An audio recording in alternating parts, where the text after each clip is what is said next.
Welcome to the Organic Wine Podcast.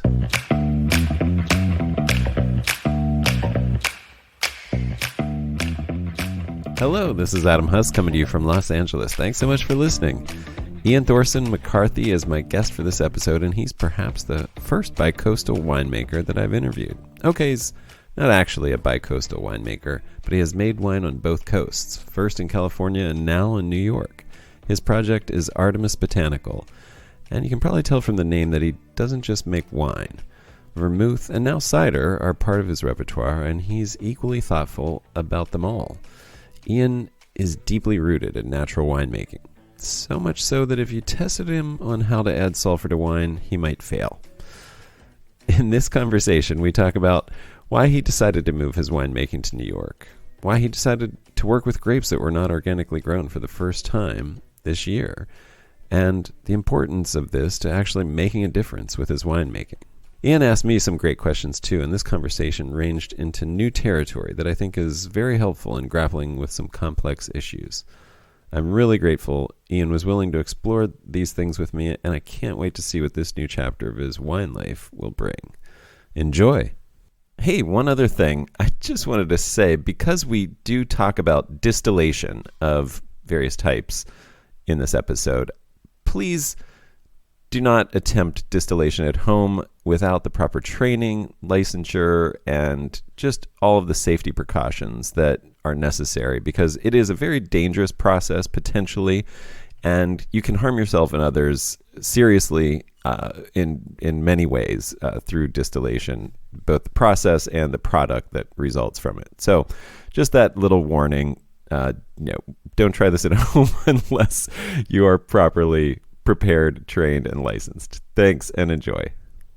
Ian, welcome. Thanks for coming on the podcast and doing this. I appreciate your time, and I'm looking forward to talking to you. Oh gosh, thank you so much for having me. So you are, well, there's a lot going on with you, sort of new changes in your life, but let's just start with Artemis Botanical and what that is, why it's named that even, and what you are doing with that, what that arrives from philosophically. Oh, that's a great question. I mean, it's not a typical winery name, It's not named after you. It's not, Yeah, I know. It's right, like a Greek goddess, and I've got some witchy friends who might give me a hard time about that. No, the idea was I had found myself in growing up in food and then in beverage, and I was a coffee roaster and a bartender and so on, and I really particularly fell in love with spirits. Fruit eau de vie more than anything, and also vermouth. And I loved making cocktails with vermouth and just drinking it on its own. Please. Can I ask you something? Yeah, I mean, this is a bit of a tangent, and we're going to come back to where that line of thinking was, so don't lose that line of thinking. But can you talk about vermouth? Vermouth is like having a moment, and what is vermouth? Can you describe vermouth? Oh, what does sure. that mean? Why do you think it's so popular right now? Like, what's going on with that? That's a great question. So at its most simple, at its most basic, it's wine that's fortified. That is to say, a sort of a high proof spirit, usually a spirit from grapes. So think like a grape brandy is added to bring up the proof. Let's say from 12 to, I don't know, anywhere from 15 to usually 20 is where they max out, at least legally in the United States. And it's also aromatized. And that's to say that there's plants and other stuff in it. Herbs, spices, roots, barks, fruits, that sort of thing, to lend aroma to it. They're often given a little bit of sweetness to balance out that botanical quality, because it usually has a degree of bitterness to it. Some people say that the word from vermouth is coming from Vermouth, the German word for wormwood. Wormwood is in this family of artemisias. So Artemisia absinthium, Artemisia pontica. Those are important. The green fairy, right? Yeah, we're getting to a certain degree there for sure. So that you have a goddess giving her name to these families of plants that are used in these things. That's kind of where the Artemis Botanical name ties back into. Nice. A moment though. A moment for sure, just because sort of everything's going through a moment, it feels like, in the world of drinks at large, right? where it's Yeah, that's true. it's You're hard right. seltzers, and then it's mezcal, and then it's gonna be something else the next day, and we're sort of cycling through. I think with like something like vermouth or sherry, which are like give a lot of flavor but are a little lower proof than an 80, 90, 100 proof spirit. I think Right. as there's some folks getting a little more conscious about alcohol consumption, and you see a lot of more non-alcoholic products entering that space. I think it's for folks who want something really tasty and flavorful but aren't necessarily looking to get sloshed. It's an interesting alternative. But yeah, the It's sort of the it's wheel goes around, and we find everything, and something that's old is new again, of course, too. yeah, it's like the gateway spirit, sort of. Yeah, Like, absolutely. right. And it's I mean, well, I mean that is a joke, but I mean, in a way, and like I can imagine if you're a younger person whose entree has been whatever in high school or whatnot, and now you're of legal drinking age. Vermouth is kind of like a nice step up. You still get fruit and sweetness, but you're getting more complex flavors and a higher proof and things like that. And I don't know. I'm just yeah, throwing it absolutely. And down. I think there's something to say too about a sort of like young jet set class that's looking at sort of Southern French or Mm, Spanish or Italian sort of, like gotcha, apero gotcha. lifestyle kind of thing, like go to the beach, chew on some olives and eat some tin fish with my glass of vermouth. Gotcha. That's sort of a vibe that Oh, seems to be in. But it was interesting to get to your first question about how I found myself, like what is Artemis Botanical and how I found myself in this. I yeah. was so becoming so interested in vermouth, but this was about 10 years ago now. I was in the Bay Area really falling in with this nascent natural wine scene. And I Hmm. began falling in love with, organically produced wines made with little intervention. And while vermouth making is a very intervention heavy process, you're adding stuff, right? There's kind of no way Right. around that. I Right. started It's not at about least terroir really anymore. well, ooh, I think a case could be made for that. I think a Yeah, case could be no, made. I think a case could be as made soon for as I just said the it, I was opposite. like, I hope, Yeah. as Walk soon as us I back said a it, I was little like, I bit. hope he disagrees. Yeah. I agree and I disagree. It depends on the approach you want to take. If you want to be kind of cosmopolitan with selection of plant materials in particular, and you want to go all over the world for it, Right. which is typical for particularly of like the larger producers, and this we're in sort of this. I think this is a Bianca Miragliism, but this sort of Carpano era, right, where producers in northern Italy and Piedmont and this eastern part of France sort of develop these styles that are still the dominant styles of vermouth making. And that's very much, Ah, we may take plants from the Alps, but we're going to take, mace and nutmeg from, Indonesia or something like that. So it's right. plant material from all over the world. There are folks who are doing smaller regional versions, trying to get, if just a sense of terroir just by sort of limiting location, right? Yeah. And yeah, I think there's a case to be made there to a certain degree. But no, is it as transparent as just a grape wine, a table wine? No, I don't think it necessarily is, but it's still an interesting space to work in. Yeah. So, but that was the natural wine movement, and the farming behind that brought you in. What led to vermouth? So it was that. Well, I'm that assuming you're yeah, making some, or no, that's a I part am, of. and that's That's sort of part of well, this is sort of the funny story. Is that I'm someone who wanted to be a distiller who ended up ah, making vermouth because it allowed me to distill things, right? So, like the fortification agent for vermouth. And I've actually back up a little bit. I'm working behind bars and I'm falling in love with vermouth and using it a lot in drinks, but at the same time, I'm starting to hold these bottles up to the light and through the lens at which I look at table wines through the natural wine movement at large, and being like, oh, even if we just talk about not like an additive thing necessarily, but just good farming, realizing that these bottles don't they don't hold up really. I put them to yeah, that light and they sort of fall apart. There are a few small notable examples, but on the large, it's not.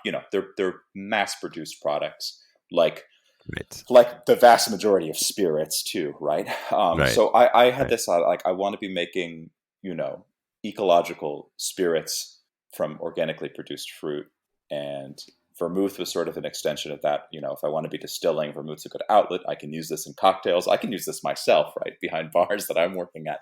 And so I start to make wine, and I've never made wine before. But I'm like, oh, I've distilled things before. It's just you ferment the fruit, but you don't distill it. You just leave it there. That's what winemaking is, right? I can probably do this. That was a fun learning curve. It was fun to jump into that. I didn't study anywhere, and I didn't work with anyone else. For better or for worse, everyone's got their own different process. I love failing. I love falling flat on my face, and I kind of like doing it on my own terms. So I just jumped right into it, and I end up, of course, making far more table wines than I ever intended. So the story, the genesis, I guess, is like, why is this company called Artemis Botanical? It's like, well, it was supposed to be a vermouth company, and if you're a vermouth company, Artemis Botanical makes sense. But now I'm just a winemaker who happens to make some vermouth. Got it. All right, that does make a lot of sense. That's a good backstory. I like Thank that. You. Wait, so the trial and error method was how you learned, basically. Mm-hmm. Yeah, the tough way. I'm right there with you. How long did you do that in California? How long was Artemis Botanical California based? As a real entity and actually producing things on commercial scale, it was 4 years at most. Okay, great. Yeah, four nice. vintages. Now you've moved, and I'm curious. Far away. There's a trajectory there, and I imagine there's a risk to impact on the business since you're moving its location, and a lot of other things will change because of that. You're keeping it Artemis Botanical, I'm guessing. That's a really good question. There's some evolution. Yeah. Yeah. It's funny because being in California and making wine mostly from fruit that other people are growing from, a fairly wide geographic area, right? It could be Santa Cruz, or it could be the Sierra foothills, or it could be the far north of Mendocino, or any point in between. Right. In a rather nondescript office park in Richmond, it doesn't sort of lend itself to placeness, particularly maybe with naming conventions. It isn't like so-and-so hill or so-and-so creek because there's no hills and there's no creeks there. And now that I'm really grounded in one place, and I'm going to be this spring putting vines in the ground for the first time on land that I own for the first time in my life, it starts to make me think about placeness a little more. I'm still working this out. As it is now, I'm thinking of maintaining Artemis for vermouth projects and maybe table wine under a different separate label, but we'll see. Okay. I'm not a marketing genius by any stretch of the imagination. You're feeling your way through it. I get it. That makes sense. You brought up something interesting, though, about what it's like. And I definitely think about that. I mean, my winery is called Centralis, which is named for where we live. And that's sort of the terroir that we're trying to own, obviously, by naming our winery after it. But that's obviously not where the grapes are grown. Well, actually, I take that back. They are now. We are growing in our front garden, backyard now.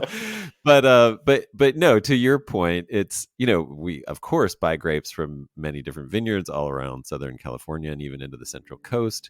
And it is. I've often thought about that. I'm like, how do you think of terroir? I mean, that's honestly what led me to sort of be like, okay, we have to really focus on, even though we can only make, if we're lucky in 5 years, a barrel of wine from our yard. Like, that's really where my heart is, and that's where I feel like that's why I'm making wine in the first place. Like, I love making wine, and I will always, if whatever it takes to do that, I'll find a way to do it as ecologically as possible. But that idea of placeness does lead you to this other thing. I think I think we talked about this, but the idea of buying grapes, it also has some challenges. Like, what did you encounter from that experience? Like, what, because it's really, I mean, as you mentioned, it's sort of kind of how you have to start, unless you are from a landed class, or the child of inheriting a vineyard or whatever, or just happened to like retire at age 30 from finance and buy a big piece of land in California or something like that. Truly, truly. You're a virtual winemaker essentially. You're using rented space. You're buying grapes from vineyards that you don't own. What Talk about that a little bit. Oh, I found it so very challenging.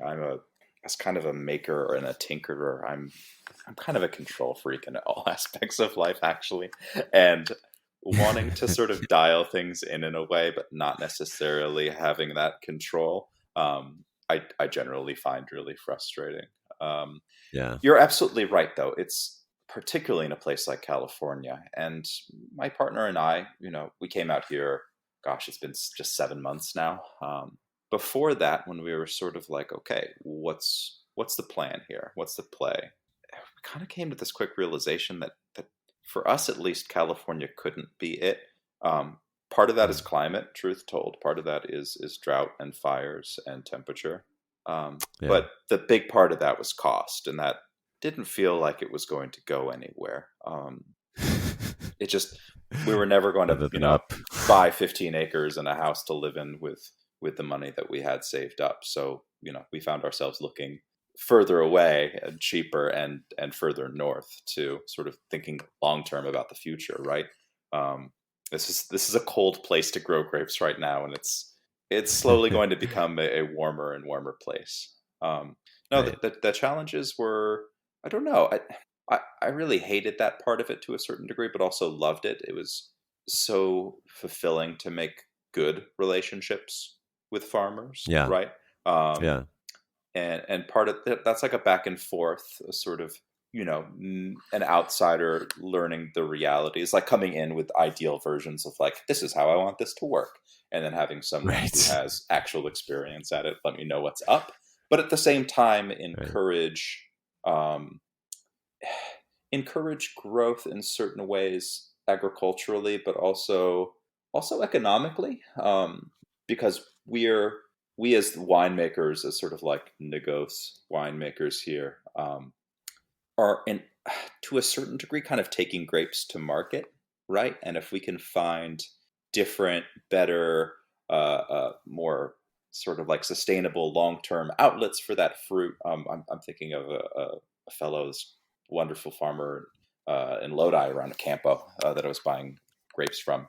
He was right across the street. He had this acreage of Muscat. He was right across the street from the Constellation Brands winery, which I don't know if you've ever seen or driven through. It's a massive campus of thousands of gleaming stainless steel tanks that look like little skyscrapers. It's Yeah. Yeah. this is one of the largest wineries in the world, making huge quantities of wine that's Yeah. probably Millions not of going to gallons. interest us Yeah. at all. Yes. And he was selling his fruit there because they were buying it before. And there's been stories in here in the Finger Lakes for sure, and in California recently uh, of larger players just sort of dropping contracts, right? Gallo has a Right. contract with you, Yeah. and then all of a sudden they drop it, and now you're getting pennies on the dollar or you're scrambling to find something else. Um, Right. and not to say that the smaller players like me are necessarily the most sustainable going forward, but it's like, hey, like, you're growing good fruit. I would like to pay you more for this fruit than you're getting now, and I'd like to like. I think it's where you can get it. Let me plug you in with other growers. See what I'm selling this bottle for. You're part of that equation to a certain degree. So there's value that I can help put into it, I think, hopefully, to sort of, you know, get a price for you as a grower. And that's just one example. And I'm not trying to like say any sort of like savior bullshit or any hero or anything there. I'm just buying fruit from a good farmer, but I don't know. Yeah. I That's mean, sort of like the best case scenario. Most of the time it's just really tough trying to, again, yeah. trying to control and get what you want, but also sort of like feeling often disconnected from the land and from the process to a certain degree. And Yeah. I like having my hands in the dirt. Yeah. Me too. Yeah. I think that's a big, big draw for me. Yeah. I mean, yeah. And there are pros and cons to buying. I mean, the some of the business pros are, they're all sort of double-edged swords, but you have you're not committed to that vineyard. You're committed to a tonnage, and that vineyard might only yield 2 tons this year. It might yield 4 tons an acre, but you're getting your tonnage based on the price that you negotiated ahead of time. And the farm, in that sense, the farmer is taking the risk of, whatever happens to the vintage, but then again, you have no control, and those contracts could be pulled. You could not get them the following year. There's all these things, people can say one thing, and then, when it comes time to it, oh, sorry, we don't have enough grapes or whatever. It's happened more than once to me. Yeah, I'm interested in models that end up being a little more equitable, I hope. And I'm not going to pretend like I'm have some wisdom in implementing these, but sort of sharing the risks and sharing the rewards a little bit. The one more thing I'll say about that, about purchasing fruit and the Negos lifestyle is there's a lot of folks that I think don't necessarily understand the socioeconomic context of a place like California. And like you said, not being the landed gentry and having so many hectares given to you at birth, which might be a little more common in Europe, and who might just look at winemaking done by people who don't grow fruit as less than. And I don't know, I want to push back on that narrative, because I've met so many talented people who grow grapes in California who just do that. And that's a skill. That's a skill. There are people I could start now, and I will never be as good at growing fruit as certain people who I've worked with. And it's a privilege to buy fruit and to sort of shepherd that, right? They've started this thing, and I'm going to finish it to a certain degree, right? That's an honor and a privilege. And I don't think necessarily a harm of quality, right? Where I could come in and be like, this is what I want to do, and I know how to do it, and have no idea. And really, I mean, hopefully just, screw up the fruit and not damage vines or anything like that, and truly ruin a space. But I don't know. I want to give more credit to those people who do that work, and and not think that the wines produced through that methodology are necessarily less than those of a grower producer. Like I understand the desire. Like, I want to be a grower producer too. I want to work with fruit that I grow, but that takes immense amount of privilege, right? That's an economic situation that isn't available to all of us. And I think it's still absolutely worthwhile to be buying fruit from great growers, equitably, sustainably. Yeah, certainly. I love that too. Yeah, I know everything you said, I think, is really important. And I mean, especially you think about an urban situation, and there's so much more of that now. I mean, anybody wanting to make wine in LA, it's could you ever buy land? I mean, there land would not be used for vines within an hour's drive of where I live. I mean, it would be foolish. Well, other than my front yard and backyard and things like that, but there's a scale. Very limited amounts of land. Yeah. Very limited amounts of land would be used. It's just not economically wise to do that, and impossible for most of us. So I think it's really important. Well, let's move on to. Do you want to talk about the move and what sort of inspired that? I mean, you already talked about the viability of the future of California and where you could afford to be, and now you are in the Finger Lakes, right? Yeah, absolutely. I'm at the south end of Seneca and Cayuga Lakes, very close to Ithaca is probably the geographic reference point that anyone outside of the area would not or at least would know. Unless you're into like racing, unless you're into Watkins Glen, of course. Yes. If you are a gearhead, Watkins Glen is a place. I'm 10 minutes away from Watkins Glen. It is a very quiet agricultural part of the world. And there is definitely, this is often called the foremost wine producing region of New York, and probably by extension, the Northeast United States. But gosh, it's not saying much compared, at least scale wise, compared to California. Yeah. And it's because it became that because it's limited to the banks of the Finger Lakes, right? Where you have this, the microclimate, the tempering climate, influence of the lakes, creating this, sort of coastal microclimate right along the banks, which these slopes that slope down to the banks prevent frost and some of the deepest cold from killing vinifera. Exactly, which is right. essentially And what's been planted there. yes, if you want to be growing vinifera, you've got to be doing it really, really close to these lakes. Right. And there's only so much lake space. But I think the question for you is, you have a little land. What are you going to plant, and why? And what are your thoughts about planting the grapes that you're going to plant? Yeah, that's a great question. I am not on one of those little lakefront properties. I could probably not afford that either.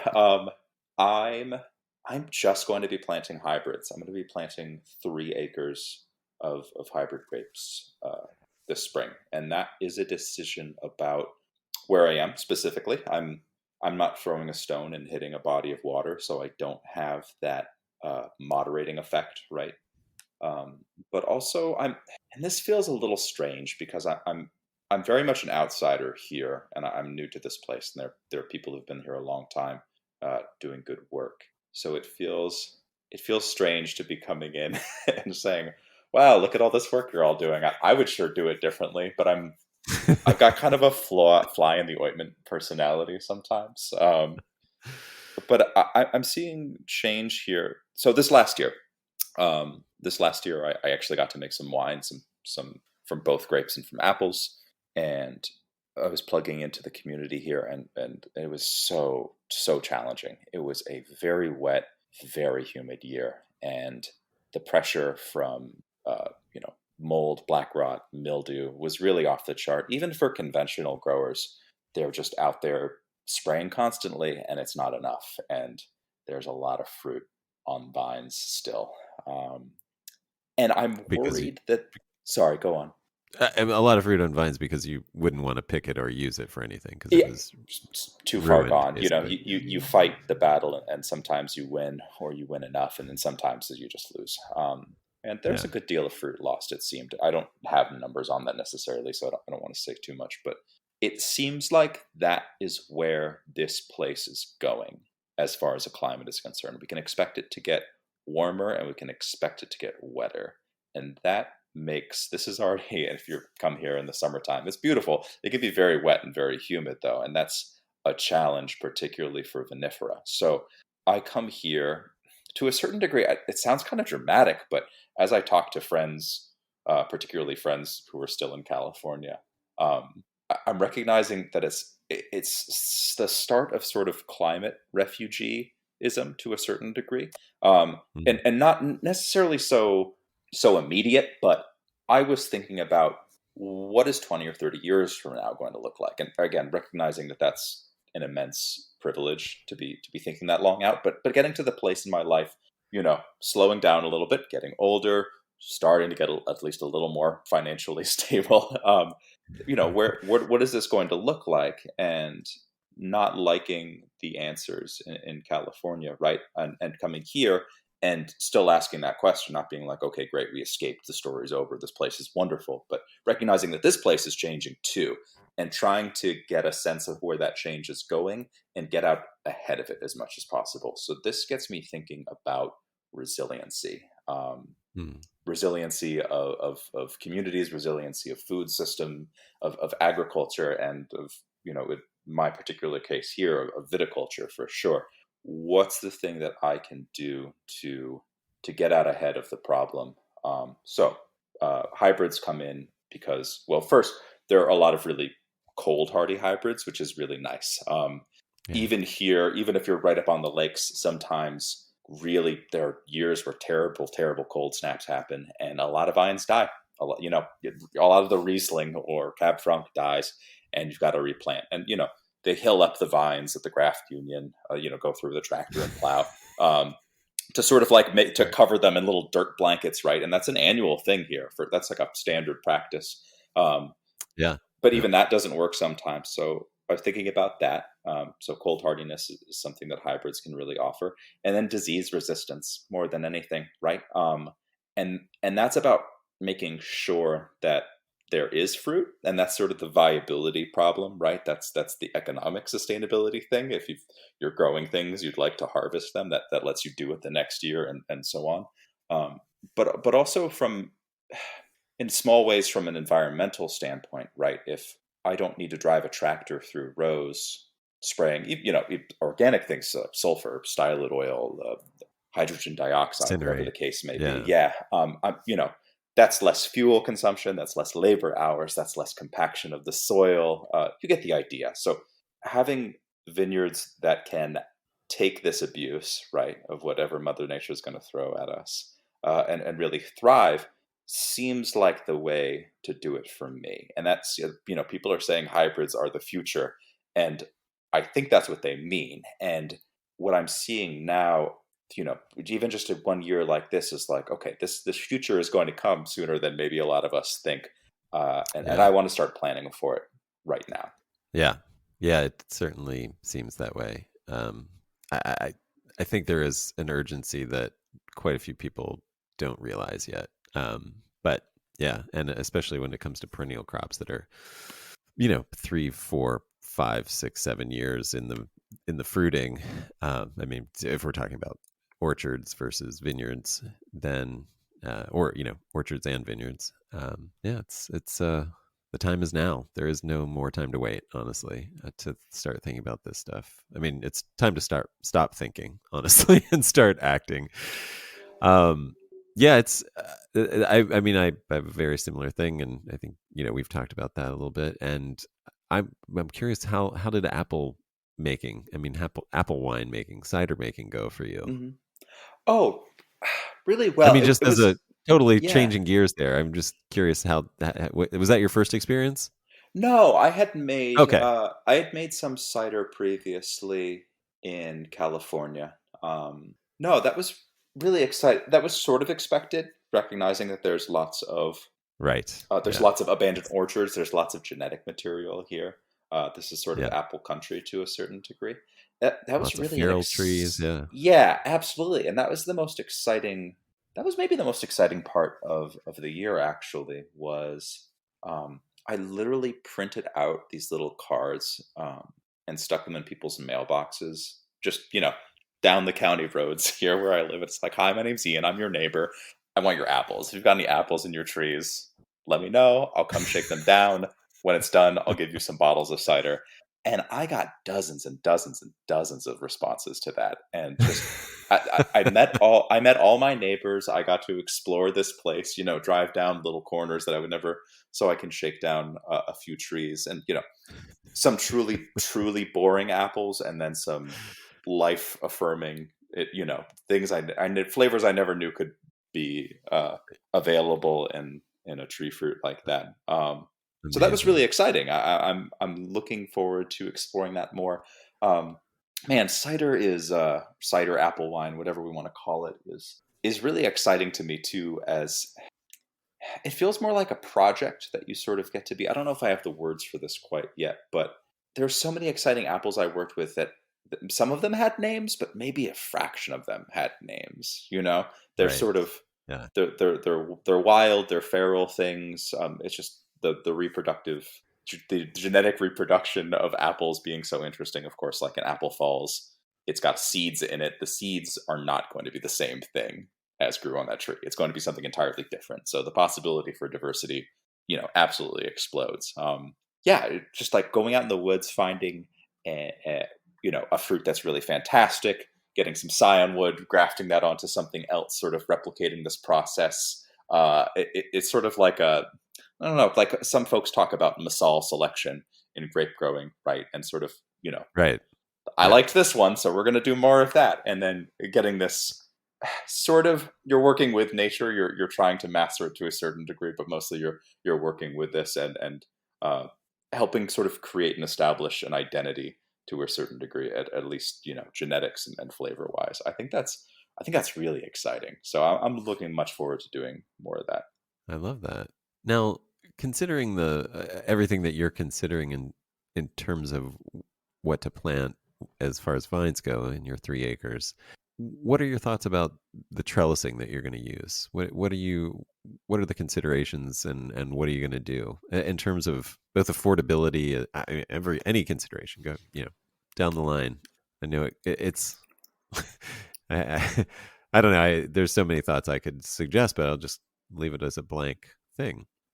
Oh, that's going to for sure depend on the grape variety, I think, more than anything, and Okay. a desire to, control or encourage vigor. And I'd like to a certain degree that to be as a see as we go, as they go, the vines go, sort of a situation. More than anything, I'm expecting to use high wire cordons rather than like the VSP that you see all over, or goblet training that you see even less, that you see all over California. Top wire cordoning. Just because a lot of these hybrids, that non-vinifera material is giving a little more vigor to them. So I'm anticipating larger spacing too than you might see in a lot of vinifera vineyards. Just because these plants they often want to grow nice and big. Yeah. Yeah. Okay. So any consideration, I guess one of the things I was going to ask was like, are you thinking of, having some sheep or pigs or anything that are going to help graze that vineyard? And is that going to inform what you're doing? Already got sheep. Okay, so they're already there. They're first. Already started. All right. Yep. They're honestly, we moved in. We've got like a farmhouse from 1850, and it needed all sorts of work. And still, it's a construction site right now, even to this day. But there was lots to do there. But it was like, okay, we're getting sheep right away. So 6 sheep, 6 ewes, Katahdins, which are they're kind of, I don't know. To me, they're kind of the hybrid of the sheep world. They're super disease resistant. They're hair sheep. They don't need to be shorn like wool sheep do. Very disease resistant. They don't mind hot weather. They don't mind cold weather. They're really not fussy, and they can sort of take any condition that you throw at them. And yes, absolutely, they are going to be, we're still leaving plenty of pasture for them, but in that planted vineyard area, they are going to be the lawnmower and to a certain degree the fertilizer too. I find absolutely no reason to till a vineyard anywhere. And that won't be done. But I'd really, really like to not have any sort of heavy machinery or equipment, even if it's just a lawnmower on the vineyard surface. So the most I can possibly do to get away with that with, sheep and a weed whacker, I'm there for. Got it. But yes, pig stew, chickens, vegetables, fruit trees getting planted, all sorts of things. Do you intend with the vineyard to backpack spray, or you're not going to do like a little tractor sprayer to do any sulfur or stylet or whatever else? I've done 3 acres with a backpack sprayer, and that was really fussy Sonoma Pinot Noir. And and if I had, ideally, I'm going to be doing that much, much less, because these are going to be more disease-resistant hybrids and not fussy Pinot Noir. I think backpack spraying will suffice. Some of these varieties I'm planting here in the spring, 2 that come to mind, Aramella and Arundel. They're coming from the Cornell program out of, if I'm remembering correctly, there's a sort of experimental station, viticulture station in Geneva, which is at the other end of the lake here on the top. And they have a particular block, which is sort of the trial by fire. This is the no spray. They don't do anything. There's no protection, even most basic protections of something like a downy or powdery mildew. They're just letting it go. And if the grape survives, it goes on to the next challenge. And if it doesn't, it gets cut. So that fruit with that level of resistance, with like, gosh, maybe I spray this once a year. Maybe if I get away with it, I don't spray it at all. That's the goal. The less time, energy, fuel, chemistry that I'm putting into that vineyard, the better. The more it can take care of itself. Yeah. That's what I'm looking for. So just as a heads up about those, black rot is definitely something that they're susceptible to. Those 2 that you mentioned. Just as a heads up. Yes. So good to know. Thank you. I know an organic viticulturalist in Virginia who basically had to pull out all of her stuff. She faced pulling out all of her vines or spraying with a non-organic fungicide, and she lost her organic certification because of black rot on Arundel. On Arundel specifically, that's great to know. Thank you. Yeah. So It was marketed as like a no spray, like there was a big thing, and then a lot of people found, and it's a delicious one. I mean, that's the other thing. It's like Pinot parentage, Pinot Noir parentage, and it's it's got a lot going for it. It ticks all the boxes except Black Rod, I think. Just as a heads up. Not everything's perfect. Understood. Okay. Yeah. Good. I'll be prepared for this. But that's great. I love that you're doing that. That's fantastic. What was the transition like? Like, how are you making it work as you move to a new place? Did you have inventory that you had to move, or are you just keeping it in a warehouse in California? Like, it's in California. I'm curious about the logistics. Yeah, for sure. For you dear listeners, there's absolutely still wines that I've made in California over the last few years that are available. Contact your sales rep today. Those are staying in California. The logistics and the legality of getting them. Oh yeah, the legality of transporting that. Oh yeah. But more than anything, I'm moving to a place where I don't know a lot of people yet, and getting to know them slowly. And it didn't make sense. I knew people who would buy wine that I made in California, so I just kept it there. That all stayed, and then it's sort of going to start from fresh here. And I mean, New York City is a decent sized market for wine drinking, I'm told. Sure. So I think a lot of it is going to stay in state, and that's kind of an economic question too. I'm a big proponent of self-distributorship, where it's logistically or legally available. It just makes a lot of sense as a small producer not to be giving big cuts to distributors. But at the same time, I've got friends all over the country that I'd like to share wine that I make with, and I will make sure that small quantities of it, at the very least, are making it back to the West Coast eventually. And did have you been through the licensing process? I have, in New yes. York? Yeah. Is it comparable to California? Did you find it to be more bureaucratic or cumbersome or anything else? No, I think it was a little less cumbersome, actually. And I was New York bureaucracy is kind of famous, so I wasn't really expecting that. I'll say the one difference that I recognized was I got in touch right away with someone who, I'm forgetting like the agency or whatever that this guy was from specifically, so I don't want to misquote it. But suffice to say that his job was sort of small scale business development, and making sure that someone like me, who was coming here and wanting to make wine, even on a very small scale, knew exactly what I needed to do and was plugged into and had all of the resources that I had. So the development, I think, and particularly in I live in a very rural place too. And I got to be honest with you, kind of an economically depressed place where medium income is some small fraction of what it might be in a place like, Oakland or whatever. Right. So recognizing that an industry like wine brings jobs, it brings a certain degree of tourism, but it also might help keep the agricultural identity of a place. It's sort of like, hey, welcome. Let us know what you need. And when I was signing up in California, I didn't get any of that at all. Gotcha. Yeah.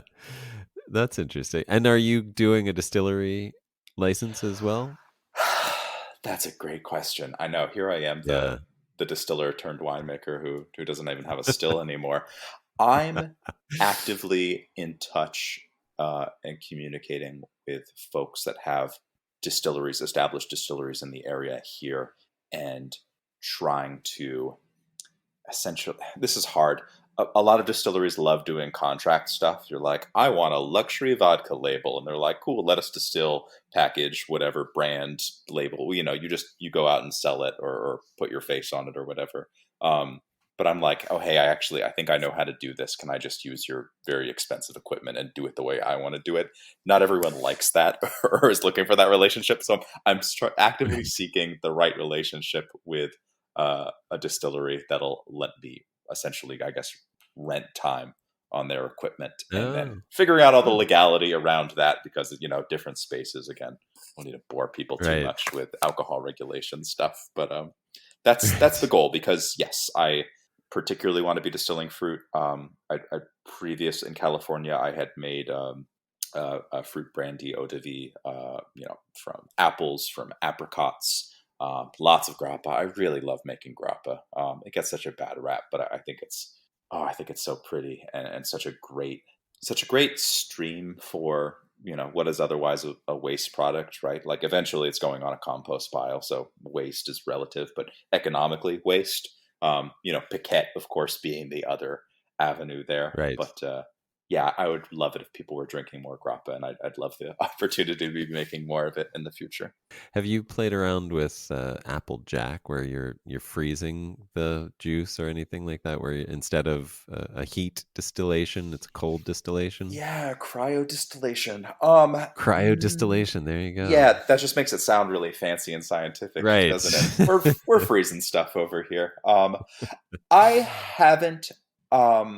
I'm under the impression that, and I don't want to misquote here, but I'm under the impression that there's some problems around that because you're not taking fractions. You're not making cuts, essentially, right? You're not saying, oh, that's the bad stuff and the good stuff. So, you're compounding something like, something like methanol, for example, which you don't want to be drinking. That's not being removed during that freezing process. So your volume is shrinking down. Your alcohol is going up, but the bad alcohols are staying in there, and that worries me to a certain degree. Oh, interesting. So those bad alcohols are not a byproduct of the heating process. That's what I always thought. No, they're typically they're byproducts of the fermentation process, and depending on the fruit that you're using, some are more or less. Often seeds and nuts, the kernels of fruits, are more. I think, again, don't misquote me here, but are sort of the agents or the catalysts or sources for that. So something like a ferment of cherries, if you keep the cherry stones in there, that can be it's going to have much more methanol than, say, if you were taking up whole grapes, right? Because grape seeds are much, much smaller. But yeah, those alcohols, you have lighter alcohols that come off first, your heads, then you have your heart section, ethanol mostly, hopefully, and then some heavier fusel alcohols at higher temperatures later in the distillation. And you'd like to remove those ends to get a nice, clean product. Right. I did not even consider that. That's very interesting. So careful. Are you saying I shouldn't do this at home? Probably not. I don't know. That's not without some extra study anyway. Yeah, look into that. Look into that to a certain degree, because there are folks making ice ciders around here, which are using that to a certain degree, a light degree. I think it's sort of in all things and in moderation. Yeah, I guess it just is fascinating to me, because it's like, if you drank the cider, you'd be drinking everything that was in it. So why would freezing it and extracting what's in it cause a bigger problem, other than, you know what I mean? Like, this is where I'm going to go way out of my depth here. I think volume is part of it. Just like when you concentrate something, if you're able to drink more of it, you're just drinking. Well, you're drinking less water too, right? I think. Oh man, I don't want to put my foot in my mouth here. I think there's something to say about taking away a thing from its sort of source material. So this is a thing in medicine too, to a certain degree, right? Where we have a plant material that has an effect on something, right? It's like a cough suppressant or whatever. And, CBD. Western science takes this thing and they're like, cool, we're going to sequester that one thing that does the thing, that has that action, and then put it in a pill or whatever. And then you take that pill and there's side effects. And you're like, well, why is there side effects? It's because, there was a lot more going on. We took a plant, a really complicated thing with all of these compounds in them that might work in ways that we don't fully understand, and then take out the one thing and expect it to do the same thing. That's not always how it works. Okay. All right. I'll probably be calling you in 3 or 4 hours and being like, please cut this out. I have no idea what I'm talking about. I'm not a doctor. I think there might be something to do with... Yeah, we will. We should have to do this. I think that like yeast particles, right? No, I'm putting my foot in my mouth. Okay, never mind. We'll research it. I should. Okay, we should research together. This podcast needs a live researcher. That's anybody out there. You'll get there someday. Well, let's talk about your winemaking, or because I know you have some philosophical sort of principles that you adhere to. Do you want to tell me a little bit about the winemaking that you engage in? Yeah, I think you're absolutely right. I mean, obviously, starting with the vineyard, which I mean, I hate that I have to sort of clarify that at this point.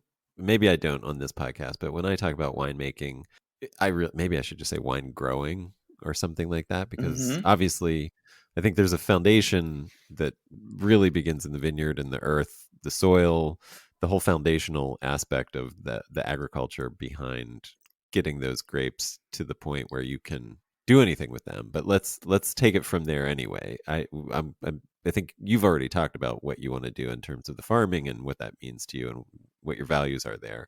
So let's hmm say, once you receive the grapes or apples, what do you do at that point? Can I actually back that up just a little bit? Because Yeah, I think yeah, there's please. in I have the sort of goals here. And to answer that question like quickly off the cuff, I would have always started with, well, I start with organically produced grapes, blah blah blah, and then go Great. into maybe more the Perfect. production side of things.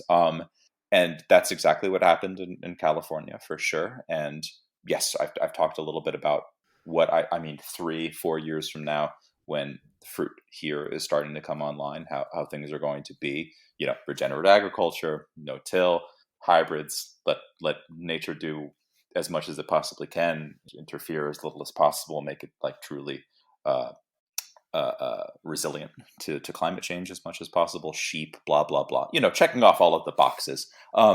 In the meantime, I'm getting fruit from other people in the Finger Lakes, and I'll tell you, the where organic grape growing is here is not where organic grape growing is in California. In California, you could go on an internet forum and, man, you can order organically produced, well-grown fruit like you're ordering a hamburger at a restaurant.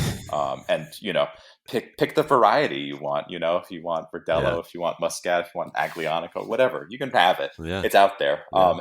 That really, really isn't the case here. It's smaller industry, of course, but again, this is still a relatively large for the area. It's the big wine growing region, but the culture of organic viticulture here is not in the same place. And I think there's a cultural aspect there for sure, but I Yep. think there's also a Reality there's aspect. an environmental reality of Yeah. this place. It's Yeah. If you're I'm growing having trouble. vinifera, especially. Right. No, yeah, particularly if you're growing vinifera, but it's, you can go in parts of California 6 months and not see a cloud, right? Humidity isn't the same problem in the way it might not rain at all. Whereas here, rain and humidity can destroy things. So that's a reality too. Any old timer who's, if you bring up organic viticulture, you're going to get a whole bunch of opinions here real quickly. And they run the gamut from, yeah, that would be nice, to that's absolutely impossible. You're crazy for even thinking it. And there's a lot of people who are pretty staunch about that. Yep. Again, that's sort of in the context of vinifera, where it's really challenging. But also, there's a lot of the history of vinifera here is not very long, right? That only goes back a few decades. Before that, it was native varieties, and I guess what we can sort of call like first generation hybrids. Not like La Crescent or Frontenac. Fairly recent inventions, but things that go way back. But this is a Right. big native grape producing region, and there's still lots of native grapes grown. Jams and jellies, but also for wine. There's people making wine here, and I mean, Yeah. good examples too. You have like Nathan Kendall and Pascaline Lepetier doing Chapika, and sort of getting all in on those the sort of agricultural heritage that way. But sorry, to bring it back to organics here, I I made grapes this year with not organic grapes. Or sorry, I made wine this year with not organic grapes for the first time. And I did that with a really big asterisk next to it. I was developing relationships with growers who had and were sort of working in the direction of organics, but not sort of jumping all in at once, and wanted to do that slowly because there's an economic reality to it. But peeling things away one thing at a time. Like this year, we're going Yeah. from uh, chemical weed control to mechanical weed control, or maybe we're only doing it in this half of the vineyard or that sort of thing. And maybe I've got a little test plot of organic stuff, but I don't know. I'm worried about it. I don't know what the future might be for it. I might tear it up. And I'm trying to insert myself into this and being like, hey, let's do this together. I need organically grown fruit. If you want to do that, like, you have an outlet, you have a buyer. If risks are going to be taken and you're unsure about something, let's talk about that too. Let's talk about, maybe not pricing things out per ton, but saying, I'm committing to buying this vineyard plot here. And if there's terrible damage because I asked you to do something, that I'm going to be eating that, right? Things like this. And getting toward and thinking of organics more as a process than as sort of a binary black and white kind of issue. Because I'm thinking about it like, again, it's great if you're in California, if you're young Ian in California, ordering up organic grapes like a hamburger and making wine. There's nothing wrong with that. But out here, where there's very few people actually growing, or even less certified organic, some punk kid like me just like coming in and scrambling to buy up all the organic stuff and like not leaving it for someone else. I don't think there's anything really radical about that.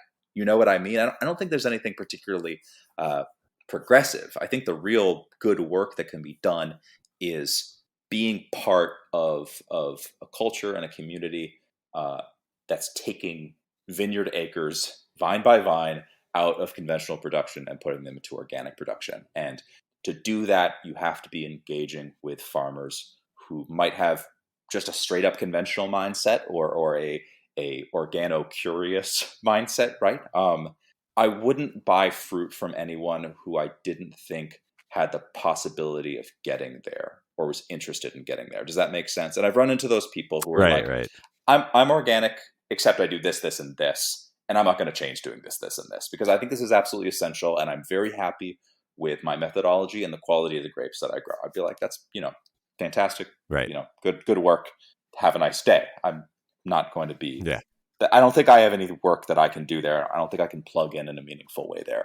This year, for the first time, I did get some organic fruit. I got some certified organic fruit, and I got some conventional fruit that I think is worth it for relationship building in the long term. Yeah. And I'm coming to terms with that, and how I'm going to talk to people who buy wine from me about that in the future. But I think the more I sit on that, the more I think that that's going to be a good conversation, that's going to be a positive conversation that might break down some preconceived notions a little bit and get people thinking about organic as a process, if that makes sense, right? Like a moving target.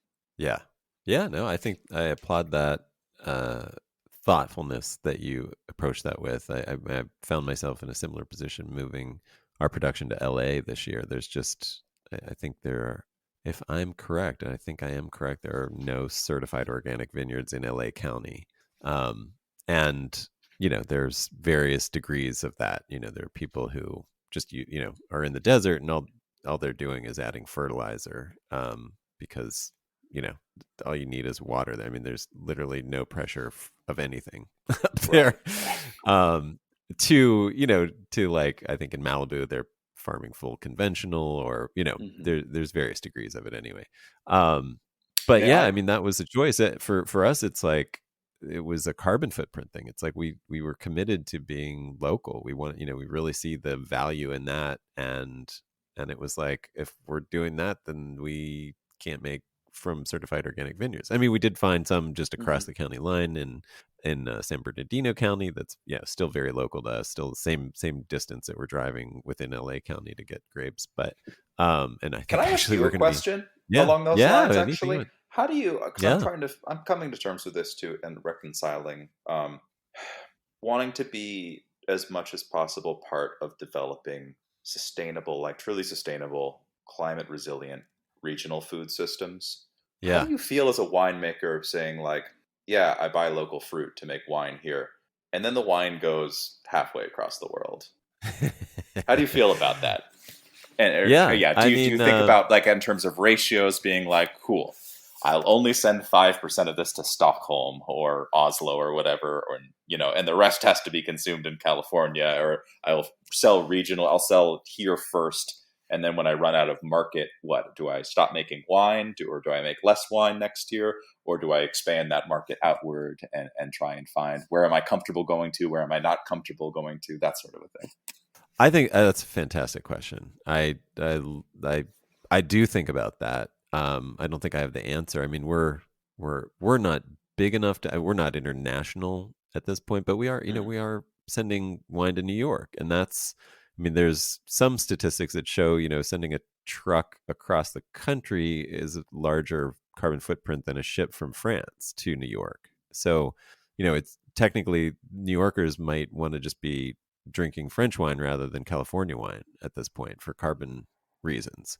But that's the kind of stuff you have to get into if you're really thinking about that. But yeah, I mean, honestly, I do. I really am committed to that local thing to a certain degree. I mean, I buy California. I hate to say it. Like, I mean, when I'm in New York, I buy New York. And I guess I'm a little, I buy from the West and Southwest is kind of what I do. And yeah, I mean, the one choice that we've made is extremely lightweight bottles, the lightest weight bottles available, so that we're reducing that shipping emissions as much as possible anytime the wine is moved. Because I mean, even if you're local, the wine moves 5 times before it ever gets to a customer, before it ever gets to somebody drinking it. And at least, I mean, it can move a lot more than that. So that's it. I mean, I think we are kind of reducing our production a little bit. I mean, that may be part of it as well. Is just, but look, if the question I should be asking myself is, let's say Japan was like, oh, we want, 3 pallets of this wine of yours. Would I say no to that? Because, it's international. I don't think I'd say no to that. It's a really good question. It's a really good question. How would you approach that? I mean, how do you feel about that? Yeah, I'm still trying to figure it out and come to terms with it, because it's part of particularly what I love about wine, and like this natural wine niche that I find myself in, is sort of this international community.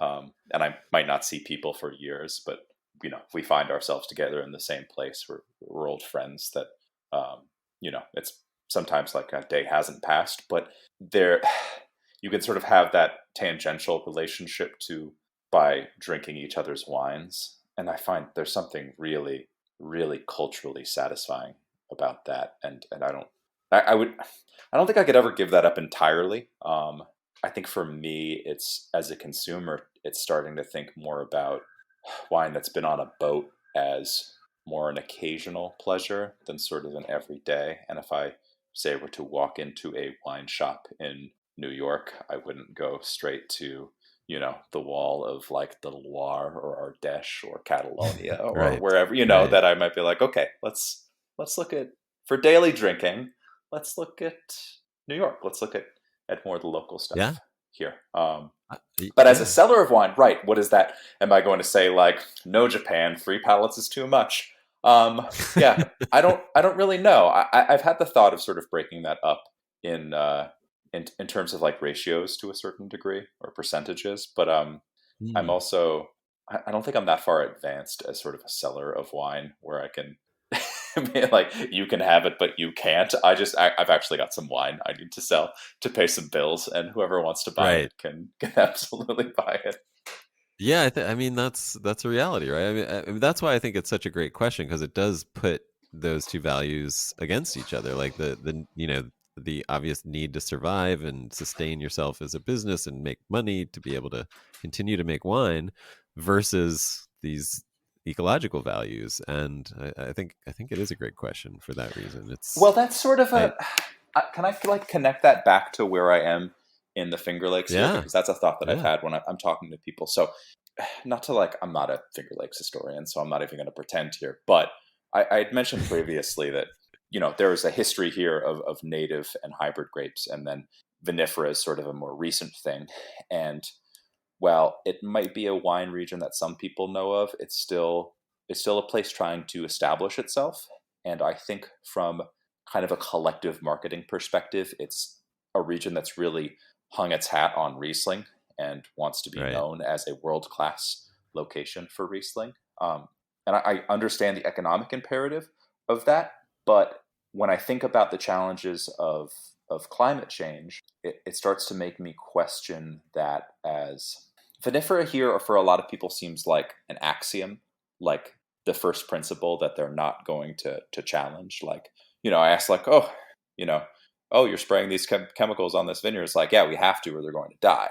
And it's like, you have to, or they're going to die, or you'll get no fruit or whatever, because you planted Pinot Noir or whatever the case may be, right? And if you challenge that assumption, if you're willing to challenge that assumption, then maybe that equation pans out differently. But it makes me think of this thing too, because it's sort of like, well, you kind of framed it as an economic thing or an environmental thing, and I think most of the time the things are connected and they're hard to separate. But it's like, well, maybe I just make as much wine as my local or regional market can handle, and I don't make any more wine than that. So then I'm not given that problem like, oh, do I sell wine to Japan or not, right?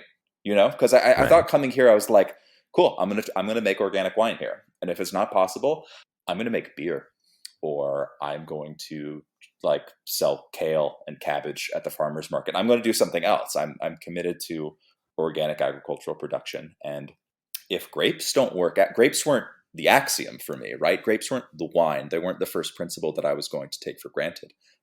Right. I think in a dynamic, frightening, terrifying, apocalyptic climate change times, that if we're not willing to sort of challenge all of those assumptions, then we're setting ourselves up for a certain degree of disaster, right? And it's funny to me. I'm thinking of having left just California, and you've got, what is it, Larkmead. They've got sort of experimental vineyard of things that are much more heat tolerant than Cabernet Sauvignon, right? Because of course, you think of Napa Valley, you think of Cabernet Sauvignon, but 20, 30, 40 years from now, that might not be the case. You might not be able to do that there. So the progressive thing to do is not to say, hey, this is what we are known for. We have to be stubborn. We are going to, you're like the orchestra going down on the Titanic, right?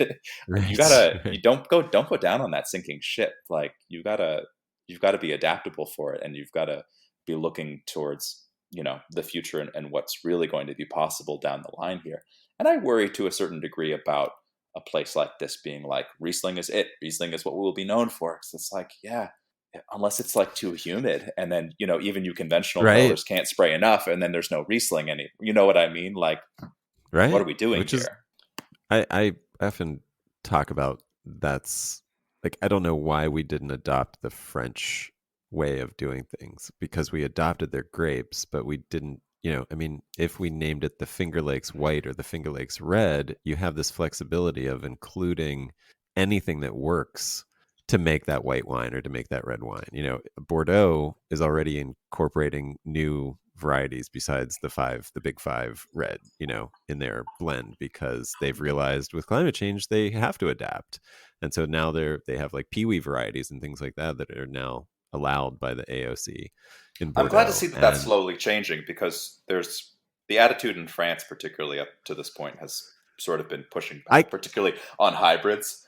I don't have the. I know that I don't have the specifics of what they are. What maybe they're not peewee variety, but there are new varieties. I'll put it that way, that are being allowed.